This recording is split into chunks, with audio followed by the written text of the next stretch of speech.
जय बाबा मित्रांनो, योगी 28 विटेवरी साजरी. विठ्ठल रुक्मिणी भेट आज आपली. विठ्ठल रुक्मिणीच्या भेटीसाठी आज आपण जात आहोत सोयाला. मग काय, आपण सकाळी पाटेच निघलो. सगळ्यांनी येताना जेवणाचा डबा आणला होता. मायनीतनं पुढे गेलो आणि आपण एका ठिकाणी जेवायला थांबलो. जेवण झालं आणि आपण सोयाच्या वाटेने निघालो. तेवढ्यात आपण पोहोचलो माळशिरस मध्ये. आपण पोचायला आणि माऊलींच्या पालखींचं आगमन व्हायला एकच टायमिंग होतं. आपण पिन लगेच माऊलींच्या पालखीचं दर्शन घेतलं आणि इकडे रिंगण सुद्धा लगेच चालू झालं. तेवढ्यात आपल्याला तिथे एक आजोबा घाट पडले.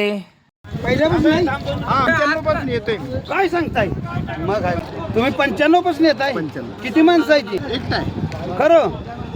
मग आहे कुठलं गाव? सुरत होणार नाही.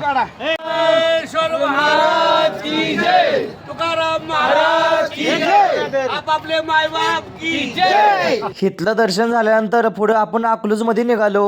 इथे होती तुकाराम महाराजांची पालखी. दर्शन घेण्यासाठी आपण रांगेमध्ये येऊन थांबलो. इथे सुद्धा आपण दर्शन लगेच घेतलं आणि पंढरपूरला निघालो. इथे आल्यानंतर इथलं वातावरण बघून खूप भारी वाटलं. पंढरी सुद्धा लय भारी सजली होती. पांडुरंगाचं दर्शन घेतलं, मन प्रसन्न आणि समाधान झालं. जाता जाता सुगरण हॉटेलवर जेवलो आणि घरी निघालो. तुम्हाला हा आजचा व्हिडिओ कसा वाटला ते कमेंट मध्ये नक्की सांगा. भेटूया अशाच एका नवीन व्हिडिओ मध्ये. जाता जाता फॉलो करून जावा.